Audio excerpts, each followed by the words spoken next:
किसी ने हमको बोला था, अरे आपने भी Pakistan, it has nothing to do with Pakistan. किसी ने एक दिन कह दिया गुस्से में आके कि तुमको तो टेलीविजन लिखना नहीं आता। मैंने जेडी को फोन किया, मैंने कहा आजा भाई, मेरे को तो नहीं आता टेलीविजन लिखना। हमारे पास स्क्रिप्ट नहीं थी। शुरू से लेके अभी फिल्म तक हमने किसी ने हाथ में स्क्रिप्ट नहीं ली। He's like, just leave your brains at home, come here and just have fun. अच्छा काम अगर खिचड़ी के बारे में हमने आज तक किया तो वो ये था कि हमने राइट टाइम पे उतनी ही मात्रा में, कॉमेडी की एक मात्रा होती, किसी भी एक क्रिएटिविटी को उतने ही मात्रा में आपको वहाँ रोक देना पड़ता है। जब हमने पहली खिचड़ी करी तो हमने ही बंद करी थी। हमको लगा कि अब ऑडियंसेस को इससे ज़्यादा नहीं, अब कुछ नया कर दे। सीज़न का कॉन्सेप्ट इंडिया में लाने वाला अगर टीवी पे कोई था तो ये खिचड़ी शो था, तो हमने वो बंद करी।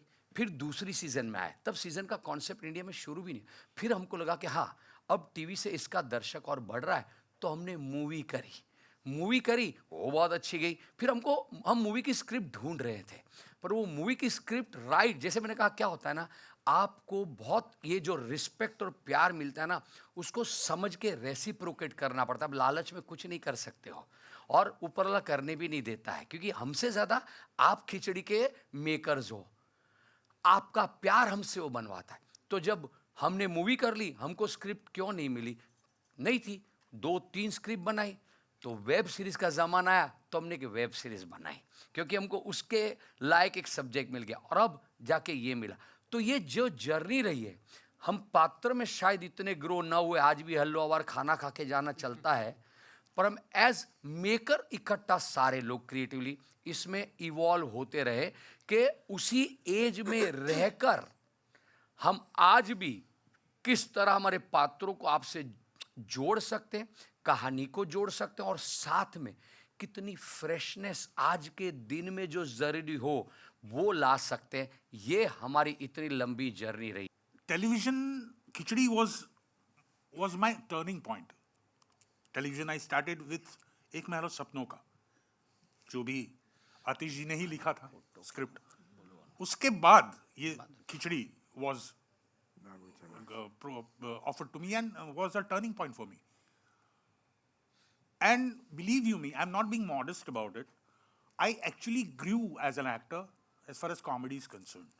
क्योंकि you know, to crack jokes and to do comedy of attitude, उसमें फर्क है। तो ये जो मामला था एटीट्यूड वाली comedy, and every major character is complementing each other, was the USP of Khichdi, you know, and I'm blessed that I was part of it. Television में लास्ट मोमेंट पे स्क्रिप्ट होती है। थिएटर में तो हमें 1 महीने का मिलता है प्रैक्टिस रिहर्सल करने का टाइम, लेकिन सीरियल्स में लास्ट मोमेंट पे लिखी जाती है, कई बार लास्ट मोमेंट पे मिलती है, सॉलिलॉक्यूज होती है, तो वो थोड़ा याद करना भी प्रॉब्लमेटिक हो जाता है।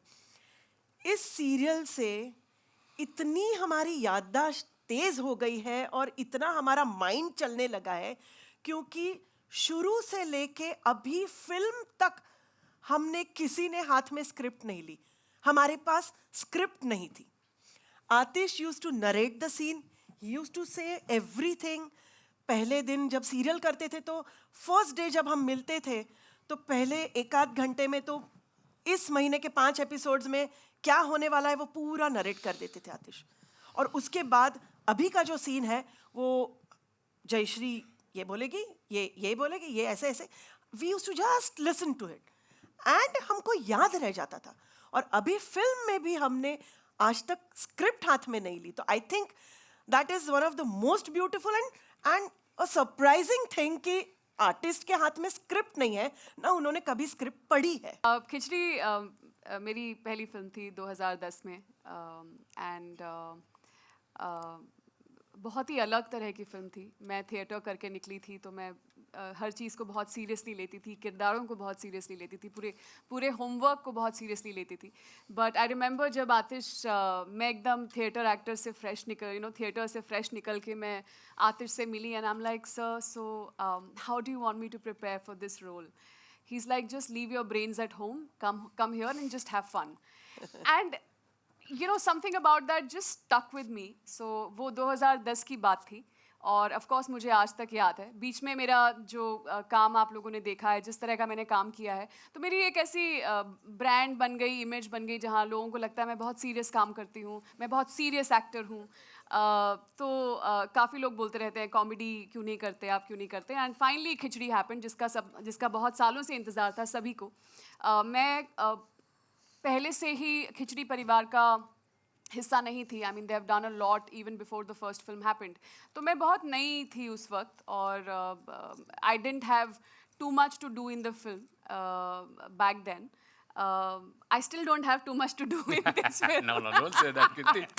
एक विज्ञान है खिचड़ी में, खासकर एक विज्ञान है। मैंने किसी ने मुझसे पूछा था कि जब खिचड़ी आई और खिचड़ी मूवी आई तो इस तरह का कुछ कैसे, मैंने कहा नहीं कोशिश हुई थी। और मैं कोई इसमें कोई अगेन अभिमान या ऐसे कुछ नहीं बोल रहा हूँ, मैं तो सिर्फ ये कह रहा हूँ कि हमारी फिल्म का, हमारी जो कहानी कहने का जो ढंग है उसका एक विज्ञान है। जब तक आप वो विज्ञान नहीं समझेंगे तब तक जो है आप नहीं बना पाएंगे, वो कैसे लिख पाएंगे, और आपको क्यों किसी और की तरह लिखना है, मुझे तो यही नहीं समझ में आया। तो खिचड़ी का जन्म ही वहीं से हुआ था। किसी ने एक दिन कह दिया गुस्से में आके कि तुमको तो टेलीविजन लिखना नहीं आता।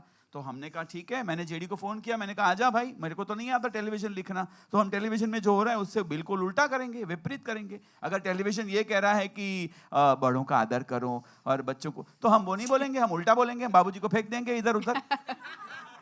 तो ये जो कंपार्टमेंटलाइज्ड राइटिंग और सोच जो है ना, ये सिर्फ हिंदुस्तान की बात नहीं है, पूरी दुनिया में प्रॉब्लम है।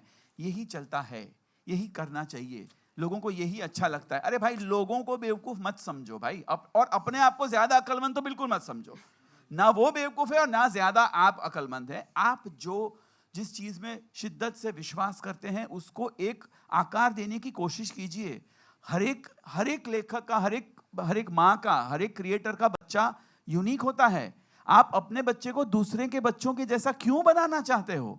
तो ये सोच करके जब मैं खिचड़ी लिख रहा था, मैंने जब पहली बार JD was the first person, मैंने कहा इतने ट्विस्टेड लोग बनाएंगे कि लोग बोलेंगे हाय बाप रे बाप, ये क्या है, ये कौन है। लेकिन इसका एक बहुत सिंपल विज्ञान है जो मैं नहीं बताऊंगा क्या है, बिकॉज वो एक शेफ की सीक्रेट इंग्रेडिएंट होती है। लेकिन आपको एक ताज्जुब वाली बात बता दूं, जब खिचड़ी आई और जब इवन द मूवी आई, बच्चों ने पकड़ लिया कि एक्चुअली अगर आप दिमाग घर पे, मैंने बोला था कीर्ति को कि रख के आना, शूटिंग में मत सोचना, सोचा हुआ है, you just have a blast. लेकिन ऑडियंस, यकीन मानिए, अगर ऑडियंस अपना दिमाग, ऐसे बोलते हैं ना, अरे दिमाग घर पे रख, नहीं, खिचड़ी 2 अगर देखनी है, खिचड़ी का कोई भी कुछ भी देखना है तो दिमाग लेके आना, मेहरबानी करके लेके आना, because it is, I am not saying intelligent comedy. हम कोई ऐसे विशेषण इस्तेमाल नहीं करेंगे अपने लिए कि अरे भाई देखो खुद की जो है वो वाह कर रहे हैं, लेकिन थोड़ा सोचना पड़ता है। आपने जैसे बोला कि क्योंकि वो पात्र बिल्कुल सुनती है उस सवाल को उस नजर से, उस अंदाज से कि कहां से लापता हुआ है। मानशू मेरे घर में आके, तुलसीदास पारेख के घर में आके रहता है, वी वेलकम हिम। ऐसा नहीं वो इंसल्ट भी करता है, हमारी तू मैं भी होती है, मगर फिर भी बड़े प्यार से हम एक दूसरे के साथ मिलते हैं, बातचीत करते रहते हैं। और प्रफुल्ल तो मेरा प्यारा बेटा है, ये निकम्मा है, गधा भी बोलता हूँ, सब कुछ करता हूँ, सबके सामने इंसल्ट भी करता हूँ, पर काम भी उसी से करने को कहता हूँ। वो काम करे या ना करे, मैं काम करने को तो उसी को कहता हूँ। नॉर्मली ऐसा होता नहीं है, इनकेपेबल बेटा अगर हो तो फिर उसको अवॉइड ही करेंगे लाइफ में या फैमिली में, मगर ये इनकेपेबल एट अ लेवल है, मगर काम इसी से करवाता हूँ। तो ये तो स्टीरियोटाइप बिल्कुल नहीं रहा। तो स्टीरियोटाइप हमारी फिल्म में है ही नहीं। कास्टिंग बहुत बहुत बहुत इंपॉर्टेंट होता है, और ये मूवी में ये कास्टिंग इस बार आप देखोगे तो छोटे छोटे किरदार आपको नजर आएंगे, पर उस किरदार में जैसे ये 5 कैसे सॉलिड, रॉक सॉलिड एक्टर्स आपको लग रहे हैं। अब कीर्ति जी को आप देखो, कीर्ति ने बॉडी ऑफ वर्क की बात करी, पर परमिंदर, हमने 100 लड़कियों का ऑडिशन किया था उस वक्त, पर that's why you see Kirti Kulhari, you know, shining after that, because we knew कि Kirti is the right person to play this such a difficult complex character with so much of ease. Complex, हाँ, brain तो घर पे रखने वाली बात हमारी हो चुकी थी।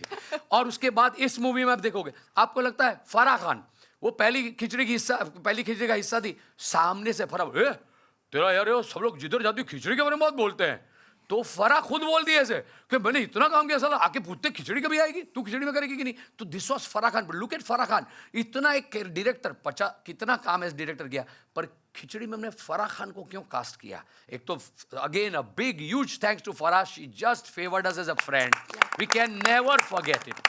अब आप देखेंगे उसमें प्रतीक गांधी, एक ऐसा किरदार में आप देखोगे, आप पिक्चर ट्रेलर देखा ना, प्रतीक के अलावा ये रोल कोई नहीं कर पाएगा। उसमें उसका नाम, उसका म्यूजिक, हमने छोटे छोटे किरदार में प्रतीक अगेन यानी वो खिचड़ी का इतना बड़ा फैन था, बोलता है खड़े रहने दो मैं कर लूंगा, पर इतना अच्छा कैरेक्टर किया। अब आपको एक बंदे के बारे में ज्यादा यहाँ नहीं बताऊंगा क्योंकि आपको भी कुछ कंटेंट 17 तारीख को चाहिए होगी, इसलिए आप सवाल का जवाब नहीं पूछेंगे। जो आखिर में बैठ के मुस्कुरा रहा है, जिसने आपको चैलेंज दिया है कि उसको ढूंढ के दिखाओ, आप जब इनको ढूंढ लोगे तब आप देखना कि ये रोल में कीकू के अलावा क्या खिचड़ी टू में कोई कास्ट हो सकता है? तो नहीं हो सकता। हम सब यहाँ एक साथ बोलते और इस किरदार के सिवा, इस किरदार को छोड़ करके क्या खिचड़ी 2 बन सकती है? ये भी नामुमकिन नहीं। है। वो और इतना इंटीग्रल पार्ट है, चेरी ऑन दी आइसिंग, ऐसी चेरी है कीकू नाम की but just to end it, इतना तो मैं बता दूं कि इनके साथ एसोसिएट करना मेरा बहुत टाइम से मेरा बहुत दिल था। मेरे ख्याल से हमने काफ़ी चीज़ें डिस्कस भी की, टीवी पे भी, ये भी समहाउ कुछ बैठ नहीं रहा था या कभी हुआ नहीं। बट आप इनकी जर्नी की अगर बात करें तो वो सेम जर्नी हमारी भी है, क्योंकि हम भी 21 साल से शो देखते भी आए हैं, तो इट्स द सेम जर्नी। सो मैंने बहुत इन्जॉय किया है और मुझे हमेशा इनकी मतलब अदाकारी तो सभी की कमाल की है, बट द राइटिंग, मतलब आतिश भाई, हैट्स ऑफ टू यू यार, मतलब hats off to you, hats off because I really feel कि क्या होता है कॉमेडी के अंदर ना, वो इमोशन को अलाइव रखना, मतलब आप बात कह भी गए हो और एक बड़ी बात कह गए हो हंसते हंसते, ये सबके बस की बात नहीं होता लिखने में, तो ये आप कमाल करते हो भाई। मैं किसी ने हमको बोला था, अरे आपने भी Pakistan, no, it has nothing to do with Pakistan. क्यों? कुछ नहीं, शांति से हम हमारे देश में, उनको वहां जीने दो, खत्म करो मैटर। अब पाकिस्तान से इस फिल्म का लेना देना, ऑन द कॉन्ट्री, जो पूरी दुनिया में खिचड़ी जो देखे, हमारा सिर्फ एक मकसद है, वो हंसे, हंसाए, खुश रहे। दिस इज हंसो और हंसाओ से दूसरा कोई मकसद नहीं है खिचड़ी का।